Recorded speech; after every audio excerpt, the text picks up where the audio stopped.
a otros canales nuestros. Para hoy estaba anunciado el tema de estado en decadencia, es decir, abordar ese, no solamente concepto, sino caracterizar y sobre todo, porque aquí lo que buscamos es reflexión con soluciones, reflexionar a raíz de la situación crítica que vive Guatemala como Estado y otros, pero con propuestas, ojalá reflexiones de posibles soluciones. Hablaremos entonces de esto en este espacio. La finalidad de este programa, como solemos reiterar, es dejar algunos elementos para los sectores, para los colectivos, para los actores que están buscando en el continente, por cierto, países bicentenarios, pero también en otros lugares, cambios estructurales a nivel de las instituciones, a nivel de los ordenamientos jurídicos y también a nivel de proyectos de vida. Y si para eso sirve estos contenidos, pues allí lo tienen. Pero aquí no buscamos decirles cómo tienen que pensar o cómo se tiene que hacer. Lo único que hacemos es generamos contenidos, preguntamos para que usted saque sus conclusiones. Estamos en ello entonces, ya está con nosotros Mónica Mazariegos Rodas, y ahí está en pantalla, es la segunda o tercera vez que nos acompaña ella. Voy a dejar los minutos, pues mientras yo voy vinculando al resto de los canales para que ella tome el tiempo y se presente. Adelante, por favor, Mónica. Muy buenos días a todas las personas que nos acompañan esta mañana. Mi nombre es Mónica Mazariegos Rodas. Yo soy profesora y soy investigadora en la universidad, en el área del derecho, de los derechos humanos, y en mi trabajo pues me ocupo de investigar temas relacionados al Estado de Derecho, al deterioro, digamos, de la democracia y de los derechos humanos, y también a la situación que estamos viviendo en el estado de Guatemala en las últimas décadas, y que estamos presenciando en estos días con mayor impacto, digamos, ¿no? Y con mayor dramatismo. También soy parte del equipo organizador de la muestra de cine Memoria, Verdad, Justicia, que está próximo a llevarse a cabo en la capital. Gracias por la invitación, Juvenal, y es un gusto siempre estar acá con ustedes. No, muchas gracias, Mónica. Mónica la invitamos porque ella trabaja afuera, pero también adentro, sin desligarse, obviamente, de sus opciones, de su vinculación con esta, por decirlo de alguna manera, comunidad política, como puede ser Guatemala País, y así es como reflexiona ella, así es como trabaja en el tema, como decía ella, del Estado, pero también en la perspectiva del derecho. Em, Mónica, el concepto o la idea de estado fallido, estado fracasado, estado debilitado, etcétera, no es producto de una teorización doctrinal. De hecho, no está en los, digamos, en los tratados, ¿no? Teoría política, teoría del Estado. Es más un concepto que surge en la mitad de la primera década de este siglo, eh, desde una organización de investigación de los Estados Unidos, como puede ser el Fondo para la Paz, si mal no recuerdo.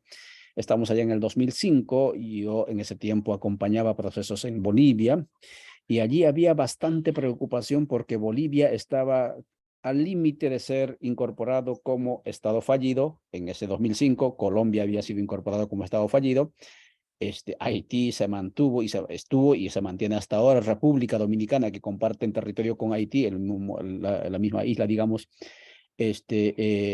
había sido incorporado como Estado fallido. La mayoría de los estados fallidos estaban, obviamente, desde el lado de África y Medio Oriente. Obviamente hay una intencionalidad política allí, pero ojo, no vamos a obedecer necesariamente esas categorías, digamos, establecidas por este fondo de paz, que sabemos por dónde van, cuáles son sus intereses geopolíticos, etcétera. Pero sí nos sirve el término Estado fallido para referirnos, seguramente nos vas a ampliar en ello, a una situación de vulneración generalizada de derechos, a una situación de descontrol total de los territorios por parte del Estado como ente garante de la seguridad, de la libertad de las personas. Estado fallido como una situación donde los estados, sean centenarios, bicentenarios, no importa, son incapaces de cumplir sus compromisos internacionales en cuanto a los convenios internacionales, etcétera. Si fuera por allí, entonces, Mónica, ayúdanos por favor a dar una conceptualización, porque muchos somos legos, es decir, iniciados en este tema. Ayúdanos a conceptualizar y a caracterizar qué es lo que tenemos que entender por estado fallido o estado en decadencia. Adelante, por favor, Mónica. Muchas gracias, Juvenal. Como tú decías, la idea de Estado fallido ha sido, digamos, un concepto construido desde el punto de vista, digamos, de democracias liberales o de estas democracias de lo que conocemos como el norte global o los países con mayor grado de industrialización, ¿no? Que son tomados como quien dice el ideal o la estrella guía del resto de países y que son tomados como modelos, digamos, ¿no? De aquello que nosotros deberíamos llegar a ser. Cuando se habla de Estado fallido, como tú bien decías, se piensa mucho en que no logramos conseguir ese copia y pega que hemos hecho históricamente con nuestras leyes, con nuestras instituciones, con nuestras políticas públicas, ¿verdad? Esa idea como del trasplante, ¿verdad? De que en los Estados Unidos o, por ejemplo, en Europa se aprueba una ley de determinada materia, nosotros hacemos prácticamente una copia y la intentamos pegar a nuestra realidad e intentamos adaptar la realidad a esa ley, digamos, ¿no? En lugar de adaptar la ley a la realidad o la política a la realidad. Como tú dices, esa idea de Estado fallido, pues a mí también me parece criticable porque, digamos, como visto desde afuera, digamos, los que nos ven desde fuera, se pueden referir a una serie de características ideales que nosotros no cumplimos como requisitos, digamos, ¿no? Para ser considerados una democracia. Y estos requisitos generalmente no toman como punto de partida la historia del Estado, cómo el Estado se ha ido formando a lo largo de los años, qué influencias, qué actores han determinado la manera en que el Estado se compone, ¿verdad? Pero también puede ser criticable desde un punto de vista desde adentro, porque si analizamos desde adentro, pues también podemos referirnos al interés de élites o grupos de poderes de facto, como se les llama, ¿no? O grupos de poderes, de hecho, los que toman las decisiones, incluso actores criminales, este interés que tienen en mantener esa inestabilidad que representa lo fallido, digamos, ¿no? Entre comillas, porque eso es una condición que hace posible este orden de cosas que tenemos, ¿no? Que les permite a ellos tener hegemonía.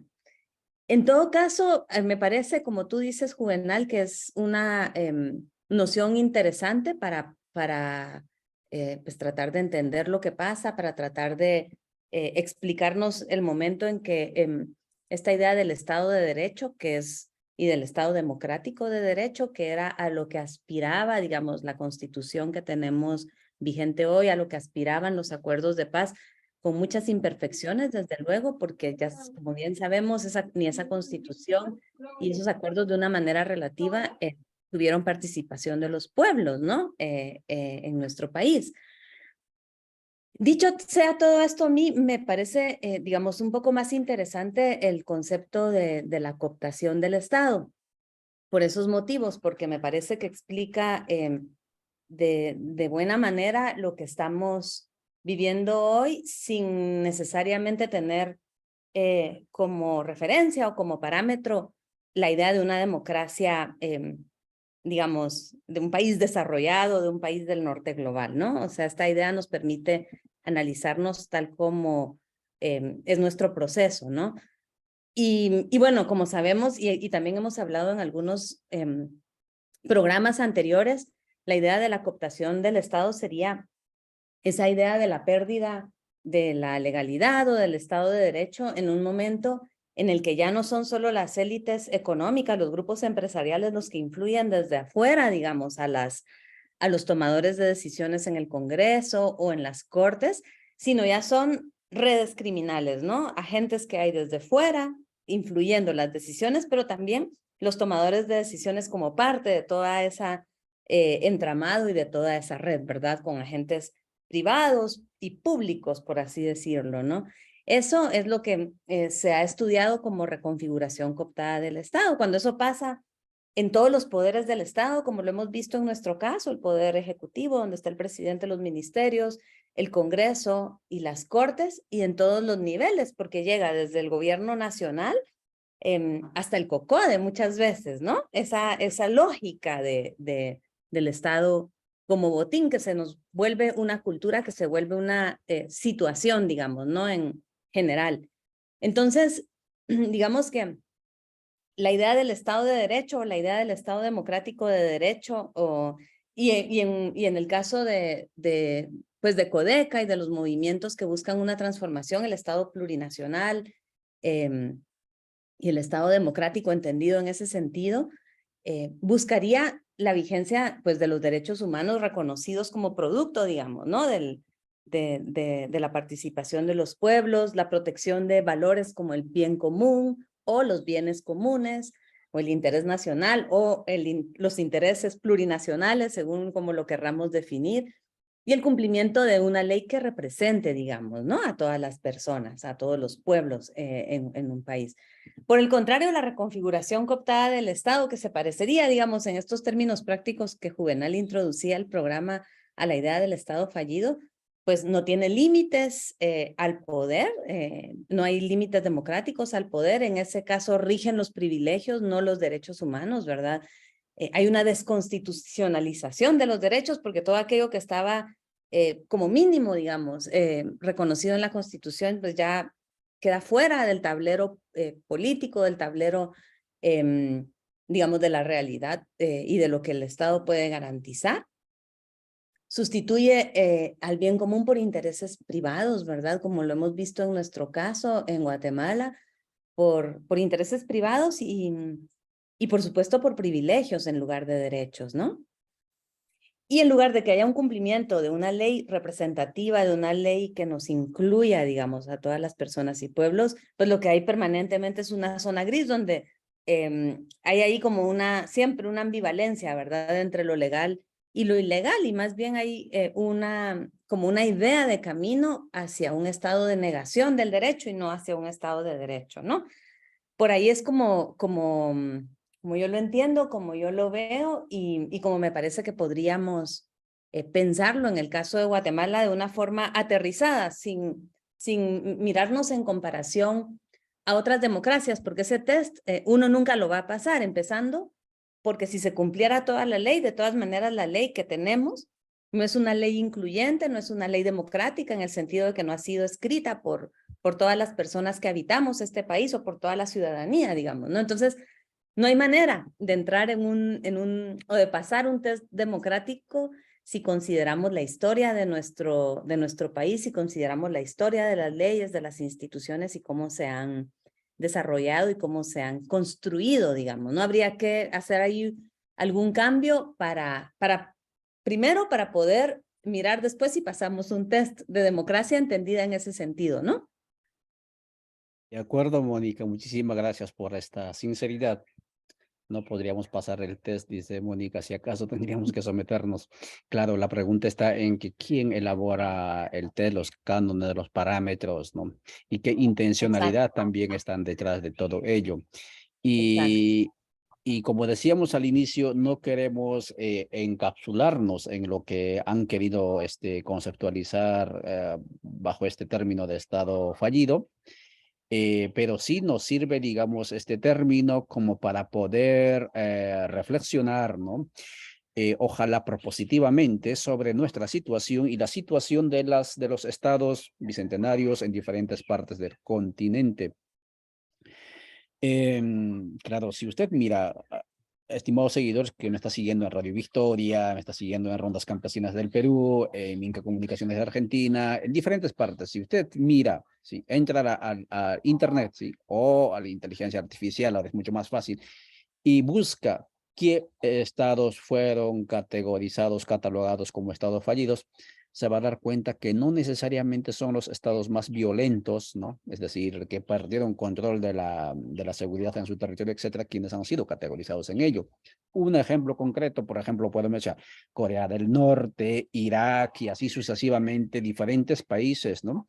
Libia, Siria, son países que para los Estados Unidos no cumplen, digamos, ese criterio de apego, ¿no?, a sus intereses geopolíticos y por lo tanto se los categoriza como tal. Y si uno pregunta por qué Honduras no entró nunca en la lista, en el listado de Estado fallido, porque Honduras hasta hace 4 o 3 años atrás, muy a pesar de que Juan Orlando ahora preso decía que habían mejorado las condiciones de vida, era el país más violento del continente y tal vez el segundo más violento del mundo, ¿sí?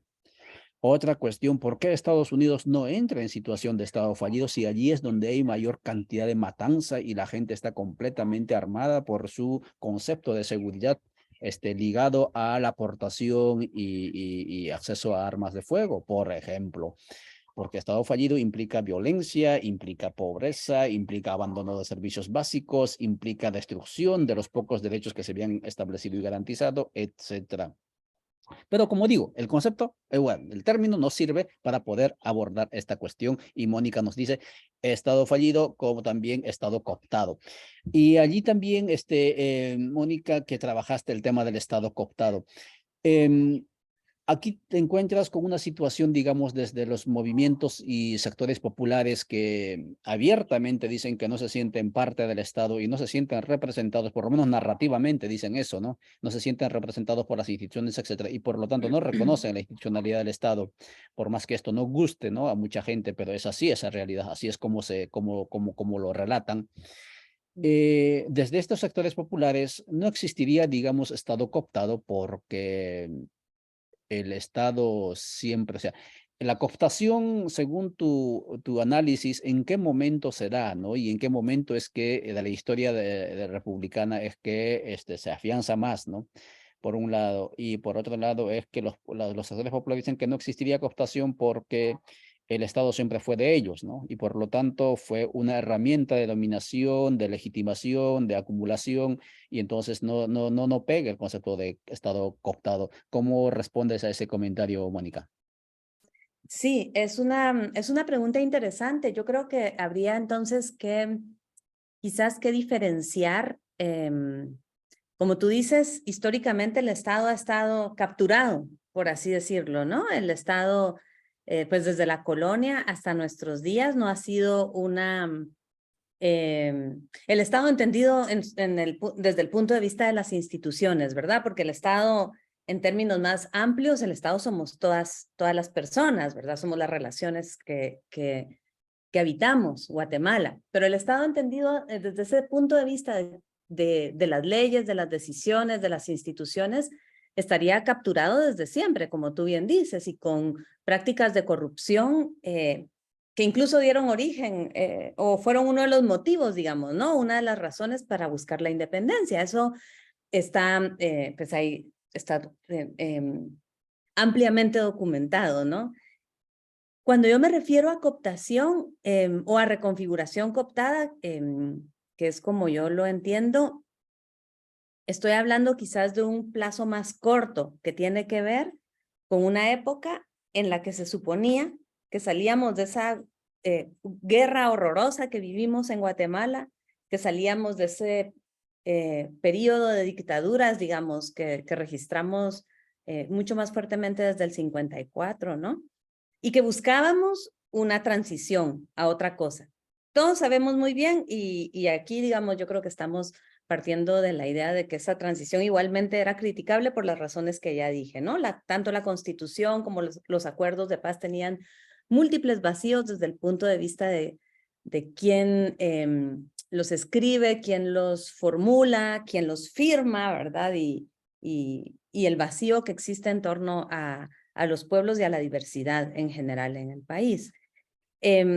Yo me refiero a cooptación como un concepto que se diferencia, digamos, de la captura. La captura sería lo que existe desde tiempos precoloniales, digamos, ¿no? No, perdón, desde tiempos coloniales, digamos, ¿no? Como esta idea de élites o grupos económicos que controlan de alguna manera o que toman decisiones o influyen en las decisiones, como yo decía, desde fuera, muy evidentemente, ¿no? Como algo que está así reconocido y así notoriamente comprobado. Cuando hablo de cooptación, y esto tampoco quiere decir que empezó en estas últimas décadas, ¿verdad? Hablo de este fenómeno de las redes criminales. Estas redes, por supuesto, como sabemos, ya existían durante la guerra. Todos estos cuerpos ilegales y aparatos clandestinos de seguridad, como se les conoce, o cuerpos, digamos, paralelos de seguridad que existían durante la guerra, solo cambian, digamos, y se vuelven parte de estas redes criminales que hoy controlan el Estado. Eso sería la cooptación, digamos. La cooptación es un concepto, como tú dices, Juvenal, muy formal en estos términos, ¿verdad? O sea, no hay un sentido de legalidad por completo, sino hay como una especie de zona gris permanente, ¿verdad? Porque a veces se manipula, ¿verdad? Lo vemos ahora con la inscripción de los candidatos, ¿verdad?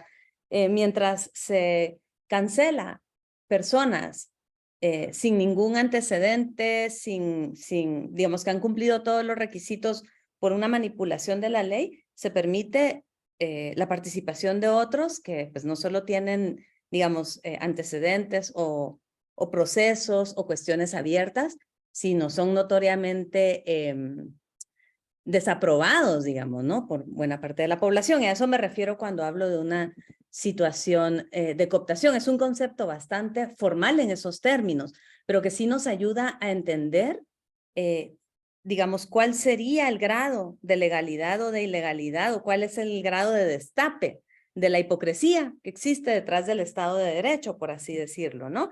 Siempre ha existido. Lo que pasa es que en estos tiempos en que se hacen procesos legales, en que se debaten las cuestiones de manera más pública, en que se comprueban todos estos hechos, pues es mucho más fácil profundizar, ¿verdad? Que en los tiempos de dictadura o de guerra, donde todos son secretos a voces, todos sabemos que el Estado no nos representa, todos sabemos que la legalidad tampoco, pero no hay cómo comprobarlo del todo, digamos, ¿no? Siempre hay como esta, o por lo menos a nivel público y en la palestra pública, eso es como un poco lo que yo quiero establecer. En estos tiempos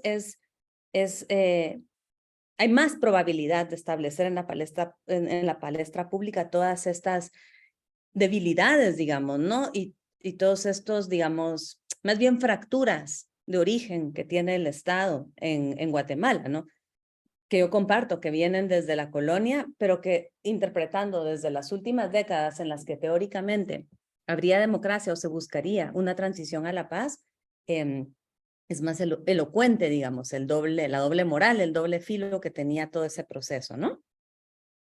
Bien, Mónica Mazariegos conversando con nosotros en este programa La Hora Constituyente cuando son las 9:24 sobre el estado decadente, estado fallido, estado cooptado, términos que están allí, que en buena medida a nivel, digamos, de su significado, ¿no? Se van aproximando y ahí usted puede ir sacando sus conclusiones como lo quiere denominar, pero lo cierto es que estamos en esta situación.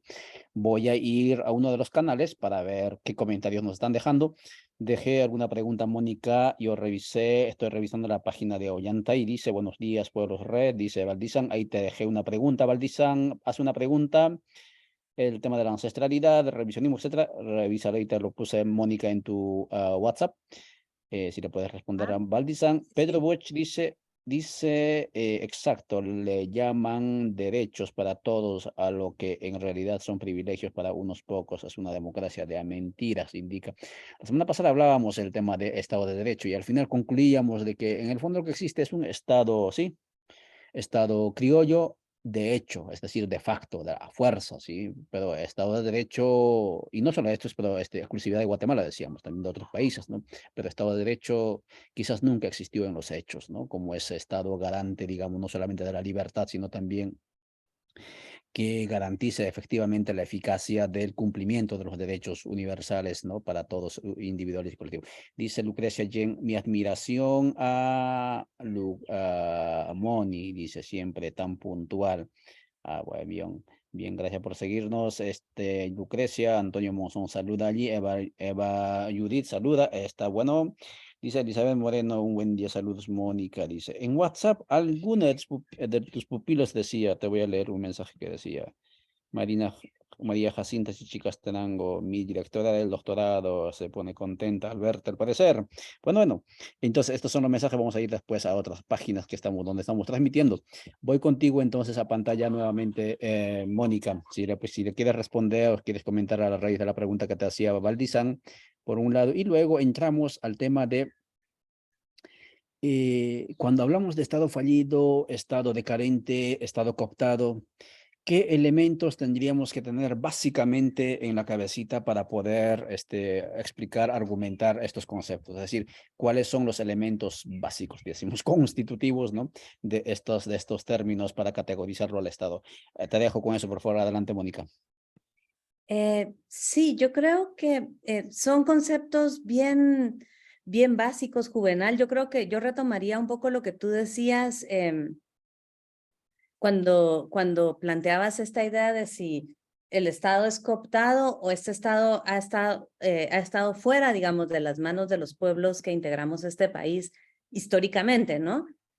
Como yo te decía, al final la cooptación es un concepto muy formal que sirve simplemente, es parecido al Estado fallido, porque si nos vamos a la raíz, digamos, del problema o a la raíz del Estado, somos fallidos, somos cooptados, digamos, no pasaríamos ningún test en este sentido. Por esa razón vuelvo entonces a la idea de, pensando en estos términos formales, ¿verdad? De lo que es un Estado de derecho, un Estado democrático de derecho, un Estado plurinacional en este caso, desde las propuestas de los pueblos, hay condiciones básicas que tocaría pensar como antítesis o como concepto contrario a todos estos conceptos que hablan, digamos, de la decadencia del estado en el que estamos. Pero habría que pensarlos no desde el punto de vista de la formulación, esto de las democracias liberales, occidentales o de países industrializados que tienen realidades y se constituyen, digamos, también en su diversidad de formas muy distintas a nosotros. No desde ese punto de vista, sino tratar de pensar desde una posición situada, ¿verdad? Pensando en este país, pensando en los pueblos que habitamos acá, pensando en nuestra realidad, en nuestra geopolítica, en nuestra posición en el mapa, las influencias, todo eso, ¿no? Entonces, ¿qué se necesitaría? Pues para que haya un Estado en este sentido, digamos, ¿no? En contradicción con lo que tenemos, hace falta que haya vigencia de la democracia. Entonces, lo primero que nos toca preguntarnos es, ¿qué significa democracia para Guatemala, para los pueblos que habitamos Guatemala? ¿Será que es votar en las elecciones? ¿Será que a eso se reduce la democracia? ¿Será que se reduce a tener representantes de todos los colectivos y pueblos en el Congreso, en las Cortes? ¿Será que basta con tener jueces que piensen en la interculturalmente, digamos, o desde un enfoque de género? ¿Será que basta eso o será que la democracia es algo que va más allá y que tiene que ver con la vida, que tiene que ver con la localidad, que tiene que ver con lo comunitario, ¿verdad? Con las redes que existen, digamos, ¿no? En los territorios. Pensar la democracia desde esa realidad es lo primero que nos toca, digamos, en contraste con lo que hemos entendido habitualmente en Guatemala por democracia. Ya vemos que acá se considera que con tener elecciones, digamos, formales, legalistas, como las que va a haber este año, pues hay democracia. Yo creo que ahí había mucha tela que cortar y muchísimo que cuestionar, porque como decía, aun cuando las elecciones fueran limpias, legítimas, hubiese candidatos, candidatas, candidates que representen de verdad a los pueblos y a los colectivos de este país, eso no bastaría, ¿verdad? No es solo en ese nivel de ese momento electoral. Y como sabemos, muchos movimientos en América Latina, indígenas, campesinos, pues han utilizado esta vía electoral como un canal, digamos, estratégico para transformar, pero no porque este sea el canal, digamos, ¿no? Que existía o que se condice con nuestra realidad. Todo esto es un debate bien amplio y bien profundo que sería el primer debate. ¿Qué es la democracia? Y pensarla desde nuestra vida comunitaria, ¿no? Desde nuestros territorios. Eso es lo primero, para mirar si realmente lo que estamos entendiendo, lo que hay en el discurso de los tomadores de decisiones tiene relación con esa vida real, digamos, ¿no? Con la realidad política, por así decirlo, del país. En segundo lugar, pues la vigencia de los derechos humanos como límites al poder. Así se ha entendido siempre en las democracias liberales, ¿verdad? Los derechos humanos son los límites al poder. Y entonces ahí nos toca preguntarnos, ¿qué entendemos por derechos humanos, verdad? ¿Y qué entendemos por poder? Normalmente los derechos humanos se han entendido como los derechos de la persona individual, los derechos, las libertades, ¿verdad? Fundamentalmente individuales. Y el poder se ha entendido como el poder público, como el Estado, ¿verdad? Nosotros reclamamos derechos frente al Estado. Pero hoy por hoy también sabemos que hay múltiples reivindicaciones, ¿verdad? En el lenguaje de los derechos y que también son una estrategia, ¿verdad? De ir adaptando de alguna manera las luchas a las reivindicaciones dentro de estos canales institucionales. O sea, hay derechos colectivos, hay derechos de los pueblos, hay derechos recientemente, como sabemos, reconocidos también para pueblos campesinos, no solo para pueblos indígenas, también para trabajadores rurales, etcétera. Ahí está ese concepto de derechos humanos y todos estos derechos nos hablan de que no necesariamente solo es el Estado o el poder público, aquel poder frente al que nos confrontamos, ¿verdad? O sea, sabemos muy bien que hay corporaciones privadas, hay poderes fácticos en Guatemala, hay poderes privados históricos que han tomado las decisiones y entonces repensar esa idea de poder es también importante, ¿verdad? Los derechos de las personas y los pueblos frente a un poder que es obviamente público, el Estado, las instituciones del Estado entendidas en ese sentido de, digamos, del gobierno, pero también los poderes privados, ¿no? Los poderes corporativos, todos aquellos poderes que de facto, que de hecho están tomando las decisiones que impactan en nuestra vida cotidiana, ¿no? Esa es una segunda idea. Una tercera idea sería que un Estado de Derecho en general busca la protección de esto que se conoce como el bien común y el interés nacional, que sabemos que en Guatemala ha sido reinterpretado siempre que se habla en nombre del interés nacional y del bien común, se militarizan comunidades, se restringen derechos, incluso se captura y encarcela liderazgos comunitarios desde hace décadas, ¿no? ¿Qué significa el bien común o los bienes comunes, ¿no? ¿Qué significa esa idea de interés nacional? ¿Será que hay un interés nacional o es un interés plurinacional o intereses plurinacionales, como lo decía al principio del programa? O sea, pensar un poco en todos estos conceptos que por ahí los repiten todas las constituciones, los repiten muchos tratados internacionales y también nuestra constitución por ahí los tiene, pero pensar si realmente coinciden con la gramática nuestra, con la gramática de aquello que necesitamos reconocer como valor colectivo, digamos, ¿no? De los pueblos y de las personas que vivimos en este país. Y en cuarto lugar, pues un Estado de Derecho busca el cumplimiento de la ley. Y entonces uno se pregunta, ahí vuelve a la pregunta original de qué Estado y qué derecho, ¿verdad? ¿Qué ley? Tipo de ley escrita por quién, decidida por quién, con el criterio de quién, ¿verdad? Un poco cuestionar esta idea clásica que ustedes conocerán también, ¿verdad? De muchas constituciones que aquí nosotros, los padres de la patria, en nombre del pueblo, escribimos esta constitución. Eso era, digamos, un texto clásico de los preámbulos de las constituciones todavía a finales del siglo XX, ¿verdad? Todavía hasta nuestros días, ¿verdad? Pues esta idea de que en nombre de Dios los padres de la patria están, digamos, haciendo las cosas para el pueblo. Destronar esa idea de los padres de la patria, pues que es el padre de la patria siempre ha coincidido con esta persona pues masculina, un hombre urbano, en el caso nuestro pues ladino, blanco, por lo general una persona que está en el mundo del derecho, ¿verdad? Abogado o cercano a esta idea del mundo político, la ciencia política, con un cierto tipo de saber académico, ¿verdad? No es el único saber que representa o que existe, digamos, ¿no? En la diversidad de saberes que hay en el país y en el mundo, ¿no? Entonces, un poco cumplimiento de la ley, pero ¿qué ley, verdad? ¿Con qué criterio de ley? ¿Cuál es la legalidad, verdad? Cuando se habla de esta cultura de legalidad, pues a mí siempre me surge esa duda, ¿verdad? De cultura, o sea, de esta legalidad que tenemos, pues da un poco de miedo hablar de que se vuelva una cultura, digamos, ¿no? Habría que repensar esa legalidad para que después podamos pensar en una cultura de la legalidad para que sea democrática, entendida. Estoy utilizando todos estos términos, ¿no?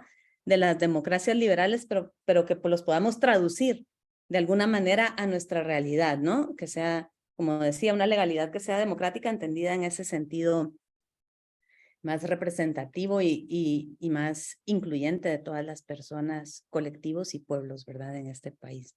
Un poco por ahí es que lo miraría, Juvenal. Muchas gracias, Mónica. Gracias por precisarnos. Entonces, tiene que haber democracias, tiene que haber garantía, cumplimiento de derechos individuales y colectivos, tiene que haber la preeminencia del bien común y el tema de revisar, reconceptualizar la cuestión de lo que es la ley, ¿sí? Que no sea el capricho de los que tienen el poder. Esos son conceptos que nos deja Mónica entonces para poder entender, para que un Estado no sea categorizado como Estado fallido, como Estado decadente o Estado cooptado. Ahí hay otros mensajes, dice Copay Guatemala, buen día, saludos desde San Marcos, pues en las comunidades indígenas y campesinas la democracia es decir colectivamente la vida, es decidir colectivamente la vida y sus condiciones económicas, sociales, políticas de justicia, pero esta otra forma de democracia no es vinculante a las decisiones del Congreso, Ejecutivo y Judicial, además está sometido a oprimir y criminalizado por el Estado-Nación vigente. Efectivamente, eso es lo que hay que cambiar. Y tal vez por eso es una de las razones del por qué se hablan desde los, digamos, desde los no ciudadanos o desde los no guatemaltecos, aunque sean, digamos, preexistentes al Estado de Guatemala, se hable, digamos, de la necesidad de crear un Estado plurinacional, un nuevo Estado en estos territorios donde el Estado no tiene capacidad de alcanzar a todos los territorios. Esto, otra vez digo, estimado seguidor, no es exclusividad de Guatemala, ¿sí? Esta situación que estamos viviendo en Guatemala, ausencia de derechos, no solamente ausencia, sino atacar desde el Estado, incluso ya no torciendo solamente la ley, sino modificando el Código Penal a los defensores de derechos como enemigos internos del Estado, ¿sí? Es una práctica también que se va reproduciendo en países como el Perú, ¿sí?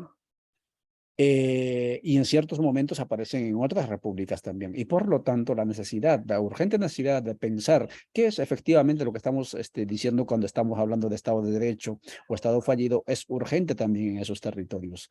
Y por lo tanto, esos cambios. En el Perú, por ejemplo, se está hablándose del proceso constituyente, pero al parecer solamente nos estamos centrando en esos territorios únicamente en cuestiones económicas. Y la economía es importantísimo, pero no resuelve. Si acaso en nombre de la economía, de cuál tendencia se sigue excluyendo, se sigue marginando, se sigue saqueando territorios, como lo que ocurre, por ejemplo, en el caso de Perú, en el caso de Guatemala. Y por lo tanto, el tema es mucho más político que económico. La economía es política, ¿sí? Y por lo tanto, no solamente se puede sentir. Lo digo esto porque anoche estuve participando en un debate, una conversada sobre qué hay que cambiar en el Perú, y al parecer que la tendencia es cambiemos el régimen económico y eso es suficiente, y eso al parecer no lo es, sí, no lo es. Bueno, vamos contigo, Mónica, entonces, avanzando con el tema, son las 9:39, no queremos quitarte mucho tiempo. Hoy tenemos que recordar también, Mónica,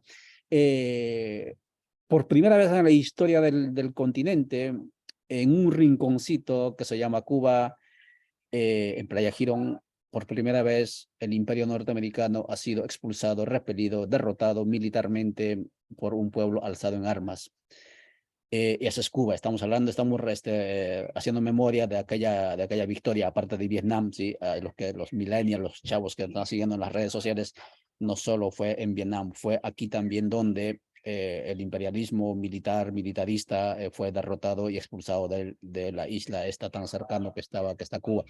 Y hoy también acaban de elegir, hace unos minutos atrás, al nuevo Junta Directiva del Congreso, de manera sorprendente. No sabía, pero de esos 400 y fracción congresistas que hay en Cuba, 50% son mujeres, ¿sí? Y creo yo más del 60% están por debajo. Hay una ley que le dice por debajo de los 40 años. O sea, el tema de la justicia, digamos, de género que mencionabas, pero también justicia intergeneracional, al parecer también ya está presente en estos lugares donde en la narrativa de los medios corporativos, pues no es incorporado como democracia, ¿sí? Más sin Sí, embargo, tiene su sí, propio sistema, etcétera. No sé si quieres comentar algo y exacto. vamos a concluir. Adelante. Perdón, no te escuché, se entrecortó la última parte, Juvenal. No sé si quieres comentar algo al respecto, te digo. Ah, sí. No, sí, estoy totalmente de acuerdo con, digamos, es un buen ejemplo de cómo, de esa doble moral, digamos, ¿no? Con la que se juzga normalmente la idea de democracia, la idea, pues como decíamos, interés nacional, bien común, etcétera. O sea, todo tiene que ver con quienes definen o quienes llenan de contenido esas definiciones, ¿verdad? O sea, cuando tú tienes, como tú decías al principio, ¿no? Los Estados Unidos, o en los Estados Unidos se crea esta etiqueta de Estado fallido, se llena de cierto contenido, y entonces es ese punto de vista y es ese sentido común el que va clasificando de alguna manera quién es democracia y quién no, ¿verdad? Y ahí, por supuesto, hay un interés, hay un punto de vista, hay un posicionamiento, ¿verdad? Imperialista y con esa pretensión, digamos, ¿no? Por esa razón es importante. Yo creo esto que un poco proponía de reinterpretar, ¿verdad? O sea, la democracia, el Estado, son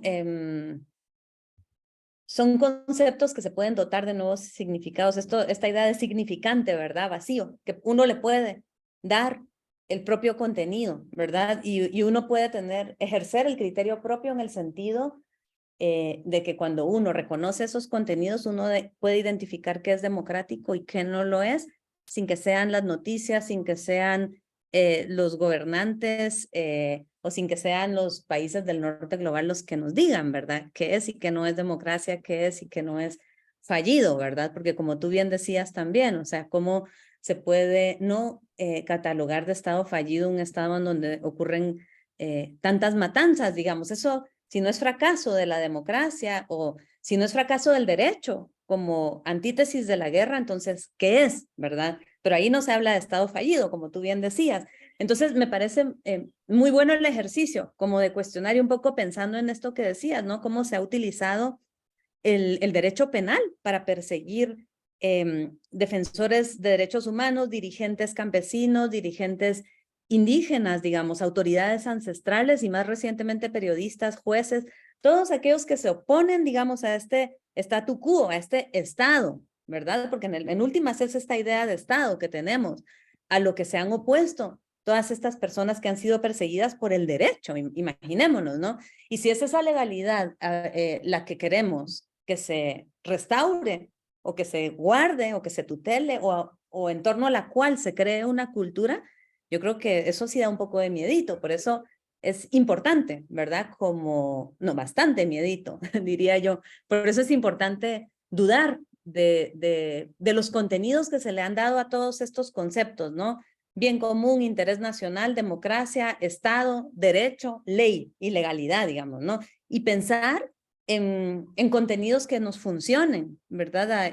A las grandes mayorías del país, que al final de eso en últimas es que se trataría la idea como muy básica de la democracia, ¿verdad? Del gobierno del pueblo y no otra cosa, ¿verdad? De acuerdo, Mónica. Entonces, sospechemos, dudemos de esos tótem, de esas creencias establecidas que a su vez configuran, ¿no?, toda la generalidad de creencias en el que nos movemos en sociedades, en países como los nuestros. Mónica, para ir finalizando, no es suficiente con el tema de la crítica, análisis crítico de la realidad, por más que sea institución, por más que sean estados. Hay propuestas, hay solución. ¿Cómo salimos de esta situación de estado cooptado, de estado fallido, de estado fracasado? Si tienes algunos aportes desde tu espacio. Es un momento bien duro, ¿verdad? Para responder esta pregunta, si nos quedamos en las respuestas institucionales o en las respuestas desde los centros de toma de decisiones, ¿verdad? Yo creo que desde ahí ya está perdido, ¿verdad? No es a través como de las cortes o de las instituciones, yo creo, o yo me atrevería a creer que se va a poder, no creo que ya sea esa la vía y por esa razón es importante, digamos, retomar o reafianzar, mejor dicho, el valor de la organización colectiva, de la organización popular que en Guatemala existe y que sencillamente se invisibiliza, ¿verdad? Para pensar las respuestas desde ahí. obvio o está por demás decir que la idea de una asamblea constituyente, plurinacional, popular es urgente, ¿verdad? Y es necesaria como punto de partida, no como punto de llegada, como apenas punto de partida para entonces empezar a construir todo esto que hablábamos, ¿no? Una nueva constitución, y eso lo hemos visto en las experiencias de todos nuestros países hermanos del sur. Una nueva constitución es apenas el punto de partida, como algo así como fueron los acuerdos de paz acá, que son, digamos, los mínimos, ¿verdad? A partir de los cuales uno debe empezar a caminar. Y esa es una de tantos caminos, pero mientras ese momento llega, pues definitivamente intentar construir las condiciones para la transformación, digamos, ¿no? De momento yo creo que reafianzar y la resistencia es definitivamente un camino seguro, digamos, para este propósito. Y no cesar en el propósito, yo creo, porque al final, a menos que optemos por la vía de la anarquía, que sería algo que en este momento no estamos discutiendo, pues lo que toca es reconceptualizar, repensar este Estado.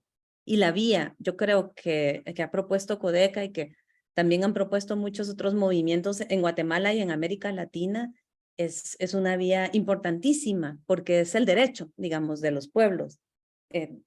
Tener un Estado que nos represente, ¿verdad? Y tener una constitución o un documento fundamental que nos incluya, ¿verdad? Como punto de partida, decía, porque a partir de ahí es que tocaría construir otro tipo de democracia, otro tipo de idea de bien común, la defensa de otro tipo de interés nacional o plurinacional, etcétera, ¿no? Un poco lo que, y construir otro sentido común de la legalidad que desde luego es pluralista y no es esta idea de monismo legal que hemos tenido siempre, ¿verdad? En Guatemala, en donde se pretende que hay una sola cultura, un solo idioma, una sola religión, ¿verdad? Y un solo sentido común para entender las cosas, para entender la realidad, ¿no? Muchas gracias, Mónica. Resistencia, asamblea constituyente, pluralismo son conceptos que nos quedan en el tímpano y ojalá en la memoria en esta última parte de la intervención de Mónica Mazariegos, investigadora en temas de Estado del área de Derecho, que conversó con nosotros en este espacio que denominamos la Hora Constituyente, que miércoles a miércoles transmitimos a las 9 de la mañana en Centroamérica a través de diferentes canales. Muchas gracias por vuestra atención. Paso únicamente para recordarles, hoy tenemos a las 3 de la tarde con Jordán Rodas. Tomás Clerman conversa con Jordán Rodas todos los miércoles a las 3 de la tarde. Y los viernes está la hora constituyente, la hora de los diputados con Rolanda García a las 5 de la tarde. Los miércoles se va a incorporar también en estos canales que estoy mencionando otro programa que se va a titular, bueno, por lo menos lo van a llevar nuestros compañeros migrantes de los Estados Unidos conversando directamente con candidatos a alcaldes en los diferentes municipios de Guatemala. ¿Por qué es importante este programa? Va a ser a las 7 de la noche los miércoles, porque quienes están moviendo la economía del país son los migrantes, las remesas, no solamente económicas, sino también culturales, arquitectónicas, y por lo tanto, ellos también merecen preguntar, conversar con los candidatos a alcaldes. Por eso haremos también este programa de los miércoles a las 7 de la noche a partir del próximo miércoles. Esta ha sido la Hora Constituyente, amigas y amigos. Muchas gracias por vuestra atención. Son 9:50. Me despido y nos veremos con el mismo programa el próximo miércoles. Hasta entonces, chao.